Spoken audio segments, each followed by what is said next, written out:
de la conquista, una visión de la revolución india, ¿no? Hablaba de los dos Bolivias, eso era muy importante para los cataristas, según mis entrevistas. Los dos Bolivias, una Bolivia de las élites, otra Bolivia de la gente más marginal en el país. Pues con esta perspectiva funcionaban y como trabajaron los cataristas en esa época. También producieron varios panfletos y otras publicaciones, pero una cosa muy importante que han publicado, han desarrollado fue el manifiesto de Tiwanaku en 73, ¿no? Un manifiesto leído en Tiwanaku en 73, pero hecho por los cataristas y otros intelectuales y dirigentes. Este documento fue como un recurso muy importante para fortalecer, bueno, hablaron en este documento el fortalecimiento de los modelos de gobernanza y agricultura indígenas que eran anteriores de la conquista. Rescataron y como desarrollaron los códigos de ética y reciprocidad, como el AINI, el ayuda mutuo, la Minca, el trabajo colectivo. Y no era, según las entrevistas, no era muy común hablar de estos temas en espacios así públicos, políticos, sobre todo en momentos de dictaduras militares en los 70s. Bueno, el manifiesto de Tiwanaku decía que el colonialismo no termina, sino que vive en nuevas formas de dominación estatal, cultural y económicas. Pues eso fue un recurso muy importante para los cataristas y ayudaron a los debates en estos momentos, ¿no? Bueno, un legado muy importante de los cataristas fue la fundación del CSUCD en 79.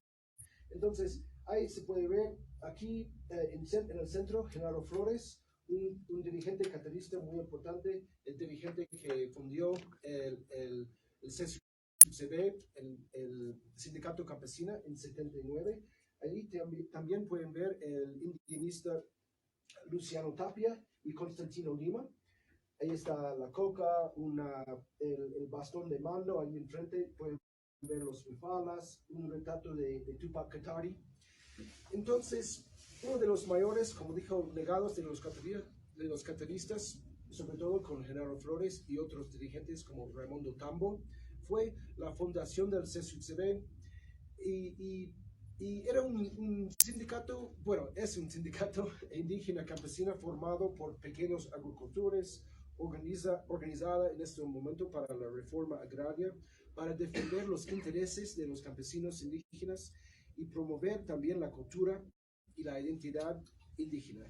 En este contexto histórico fue muy importante, bueno, es importante decir que los cataristas del CSUCB fundió este sindicato bajo una dictadura militar y también formaron el sindicato como una respuesta crítica hacia los gobiernos militares y el pacto militar campesino que había, y también por los varios campesinos, los varios sindicatos estatales impuestos por el Estado después de la Revolución Nacional.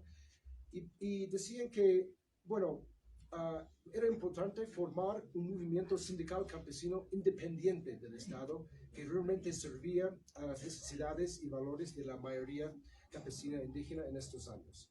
Entonces, esto fue una de las razones por la fundación del sindicato, y además produjeron y promovieron, como pueden ver con la Wipala, los retratos de Katari, promovieron estas historias de lucha, los símbolos de Katari, sus estrategias de lucha, sus visiones decolonial, en sus propuestas políticas, sus congresos, en entrevistas en los medios de comunicación y también en los bloqueos.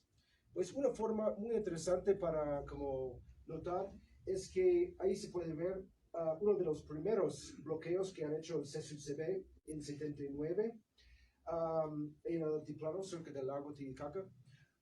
Como pensando en la historia y los usos del pasado y como los movimientos indígenas, el bloqueo, bueno, según Felipe Quispe, el Maicu, entrevistas y otros dirigentes del CSUCB, me han dicho que, bueno, usaron las mismas tácticas de Tupac Katari y otros dirigentes en sus bloqueos, diciendo que como el plan Kuti y los bloqueos móviles el plan Tarakchi, una estrategia para, dicen, estrangular la ciudad y tomar la paz. Ahí se puede ver la memoria colectiva en la lucha y las prácticas de resistencia, ¿no? También utilizaron el miedo de las clases medias altas en La Paz como estrategia política para darles miedo, una forma de como poder político, para usar este capital político, para darles miedo para que sean respondidos a sus demandas y plataformas. Bueno, compartían también estas historias de resistencia en los mismos bloqueos como en 79, hablando con Raimundo Tambo, otros dirigentes también, diciendo que, bueno, ellos compartieron historias de resistencia en pleno bloqueo, en la noche, cuando hace frío, cuando se sentían aislados, compartieron historias de resistencia para que les dan fuerza y para que no se sentían tan solos, ¿no? Porque decían que eran parte de un legado de varios siglos de resistencia en esos momentos. Entonces, utilizaron también, ahí se puede ver, una marcha del CSUTV y otras organizaciones bajando del Alto hacia La Paz con sus bepalas. También usaron la bepala en una forma muy, bueno, entiendo que era un poco más nuevo en estos momentos de los 70s, para decir que ellos me decían que, bueno, la bepala fue como una forma para decir que nosotros no somos campesinos solos, sino también somos naciones indígenas, ¿no? Para mostrar con la bepala el poder de las varias naciones indígenas en el país y para representar esta presencia dentro del movimiento. Eso fue muy importante en el CSUTV en estos momentos. Bueno, otro ejemplo para empezar otro caso que estudié fue la fundación y el trabajo del TOA, el Taller de Historia Oral Andina. Bueno, mientras que los movimientos indígenas se organizaban en las calles, así como el CSUTV, contra varias dictaduras militares, organizando bloqueos, barricadas en las calles, exigiendo poder político para sus derechos, el TOA daba la batalla intelectual para volver a poner los pueblos indígenas en la mapa histórica del país. Entonces ellos empezaron a organizar su taller de historia oral andina en 83 como parte de esas movidas en las calles, pero representado en las aulas en las universidades. Era una organización y es una organización fundada por la profesora Silvia Rivera Cusicanqui y otros miembros del TOA, como el profesor Carlos Mamani, Esteban Quincona, Filomena Nina, Tomás Huanca y otros profesores y estudiantes en esa época que, bueno, se han dado cuenta o reflejando en una ausencia de las historias y culturas indígenas en la universidad, en la cultura política, social del país, y como una respuesta a esta ausencia, este silencio en los archivos, en los libros, comenzaron su proyecto como el TOA, ¿no? Buscando rescatar y fortalecer las historias indígenas a través de la historia oral. En varios casos, volviendo a sus comunidades en las zonas rurales para hacer entrevistas con sus ancestros, con sus mayores, con sus familiares, sobre la cultura y sobre todo la resistencia indígena. Y ahí se puede ver algunas de esas entrevistas hechas en el TOA en 99, en los 90s. Un representante de los caciques apoderados haciendo unas entrevistas con su coca, con sus headsets de grabación. Y bueno, rescataron varias historias a través de la historia oral que fue muy importantes. Bueno, empezaron a investigar estas historias y usaron estas historias para promover los movimientos indígenas, campesinos en este momento y para como contribuir a los debates de estos años, en los 80s, para como unos años del fortalecimiento del movimiento indígena en el país. Entonces, esto fue algunas de las razones para formar el TOA, y ahí se puede ver también otra reunión para hacer entrevistas con el TOA, con otros dirigentes. Y el TOA no solo fue importante o es importante para las historias que han rescatado, sino por su metodología de investigación. Entonces, fue una forma de descolonizar la metodología de investigación. No fue como una sola investigador yendo a una comunidad, sacando entrevistas como una forma extractivista, no volver al pueblo y hacer sus investigaciones así en una forma sola, individual, ¿no?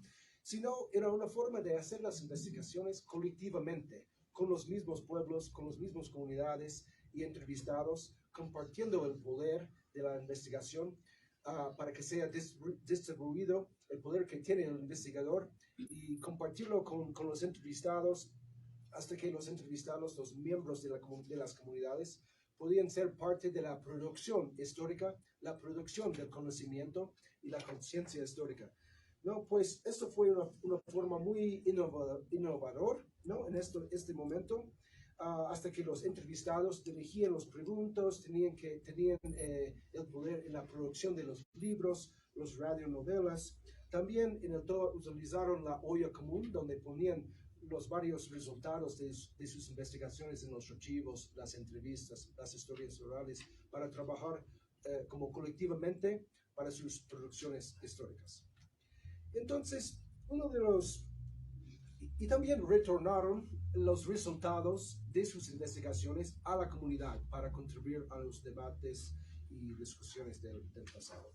Bueno, uno de las producciones más influyentes del TOA era el trabajo que han hecho sobre el Santos Marcatula, un cacique apoderado que que ha sido un dirigente en los primeros siglos del siglo XX, primeras décadas del siglo XX, y un cacique apoderado es el título de los líderes indígenas elegido por sus comunidades para representarlos legalmente en los cortes y en el gobierno en defensa de sus derechos, reclamos de tierras, etc.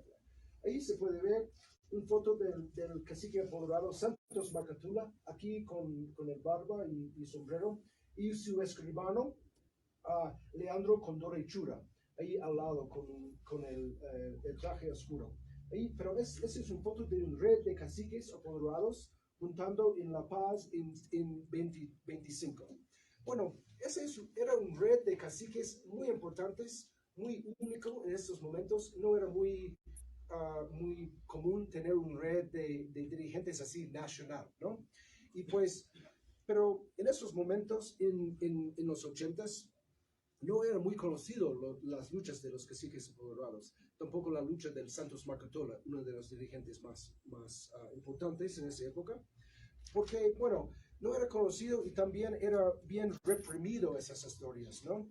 Hasta en mi entrevista con el señor Gregorio Barco Borachi, el hijo de Santos Marcatula, él me dijo que en su propia comunidad, cuando era niño y más adelante, me dijo que era prohibido por los élites de la zona hablar de su papá, hablar de la lucha de Santos Marcatula, y si hablaba de Santos Marcatula, va a sacar su lengua. Eso es lo que me dijo el señor. Entonces, era no conocido esta lucha por varias razones, pero el TOA rescató en varias formas estas historias de resistencia. Después de hacer varias entrevistas con historias orales con las personas que vivían, que eran compañeros, compañeras y familiares de Santos Marcatula, produjeron este libro sobre su vida, ¿no? Y lo compartieron con varias comunidades vinculado a esta lucha. Y también produjeron una radionovela sobre la vida de Santos Marcatula, que era muy escuchado, muy importante en esa época. Dicen que era un programa de la vida de Santos Marcatula, escuchado nacionalmente, conocido nacionalmente. Y se puede ver una foto del TOA haciendo otro radionovela, pero así fue, ¿no? Haciendo esas radionovelas sobre el Tula, la vida de Santos Marcatula, y los integrantes del TOA, como el profesor Carlos Mamani, me decían que era muy importante ese programa, y también llamaron, después de los varios episodios del programa, llamaron varios miembros de las comunidades que están vinculados a esa historia para hablar de correcciones a la historia, o también para contribuir más información, y así a través de radionovela fue construido esta conciencia histórica más colectivamente, ¿no? Eso fue muy importante y muy nuevo, en una forma muy nuevo para la metodología